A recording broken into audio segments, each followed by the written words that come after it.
Shalom aja Superbook semua. Kembali lagi bersama Detektif Nanda di Semua Tentang Alkitab. Coba detektif mau bertanya nih sama kalian. Kalau kalian harus memilih nonton YouTube atau dengerin firman Tuhan, kalian pilih yang mana? Ayo. Terkadang pilihan-pilihan seperti itu sering membuat kita bingung ya adik-adik. Di Alkitab ada juga loh seseorang yang dikasih pilihan sama Tuhan. Memilih Tuhan atau memilih seseorang yang sangat ia kasihi. Dan ia tunggu-tunggu kehadirannya. Kalian tahu siapa? Nggak tahu ya? Atau ada yang tahu? Gimana kalau langsung aja kita bahas di Semua Tentang Alkitab. Sekarang aku tahu. Bapak Abraham mempunyai banyak sekali anak-anak. Aku anaknya dan kau juga. Mari puji Tuhan. Namanya adalah Bapak Abraham. Siapa yang benar ayo?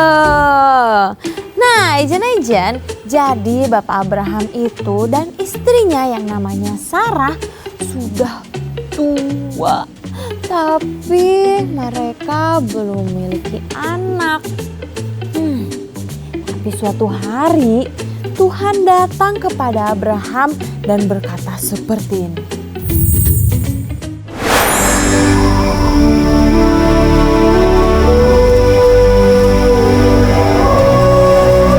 Abraham,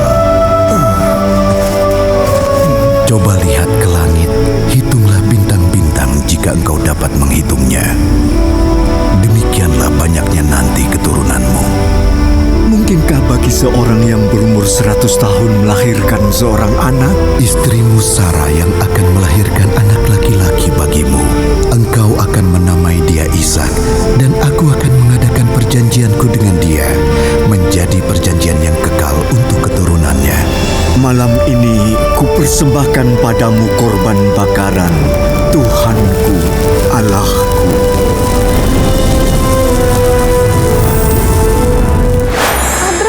Sangat percaya kepada Allah. Jadi ia terus menunggu janji yang sudah Tuhan sampaikan kepadanya. Ditunggu-tunggu, tapi Sarah belum juga mengandung. Sampai suatu hari Tuhan menampakkan diri kepada Abraham dekat pohon terbantin di Mamre. Sedang ia duduk di pintu kemahnya waktu pada hari itu sangat panas terik. Ketika ia mengangkat mukanya, ia melihat ada 3 orang di depannya.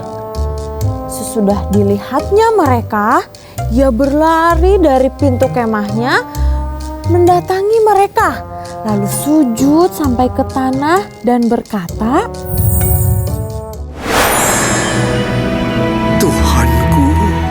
Aku akan kembali menemuimu tahun depan. Pada saat itulah Sarah istrimu akan punya anak laki-laki. Mengapa Sarah tertawa? Apa dia ragu dia bisa punya anak di usia tuanya? Akulah Tuhan, tidak ada yang mustahil bagiku. Tahun depan aku akan kembali dan pada saat itulah Sarah akan punya anak laki-laki. Saya tidak tertawa. Engkau tertawa.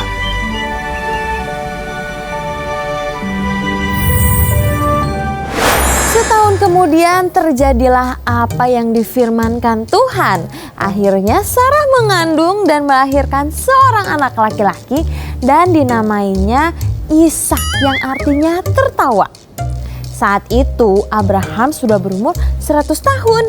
Bayangkan, ia menunggu seorang anak selama 100 tahun, Ejen. Akhirnya, Abraham membesarkan Ishak dengan penuh kasih sayang.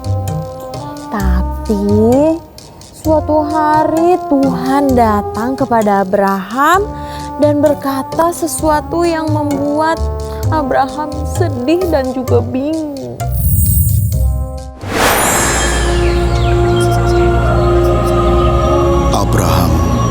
ambillah anakmu yang tunggal itu, yang engkau kasihi, yakni Ishak. Pergilah ke tanah Moria, persembahkanlah dia di sana sebagai korban bakaran pada gunung yang akan kukatakan kepadamu. Apakah yang akan dilakukan Abraham? Apakah ia akan mempersembahkan anaknya yang sangat ia cintai dan ia tunggu-tunggu? Atau menuruti perkataan Tuhan dan memberikan Ishak kepada Tuhan?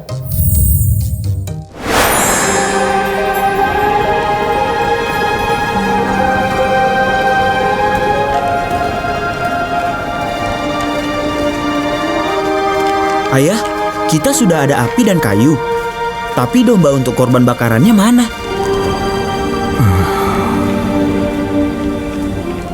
Anakku, Allah akan menyediakan anak domba untuk korban bakaran baginya.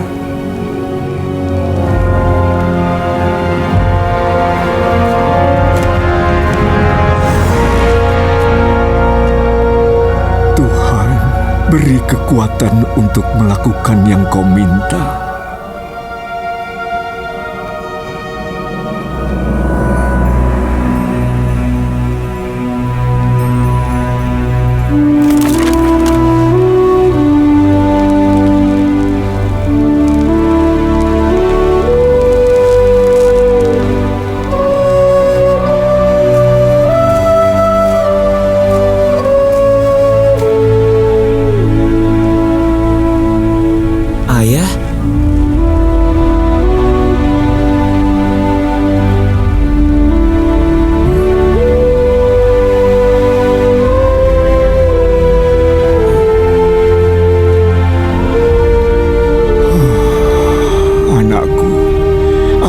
Akan menyediakan anak domba untuk korban bakaran baginya.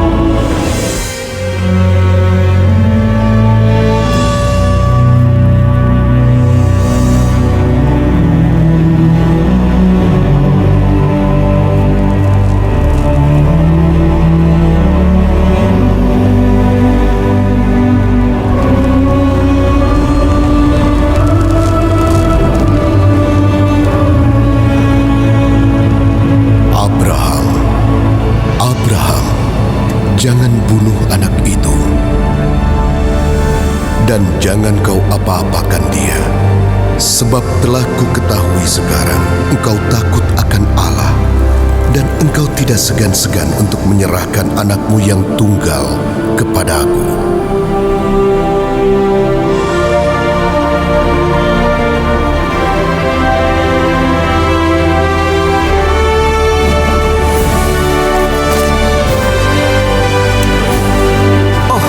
Anakku.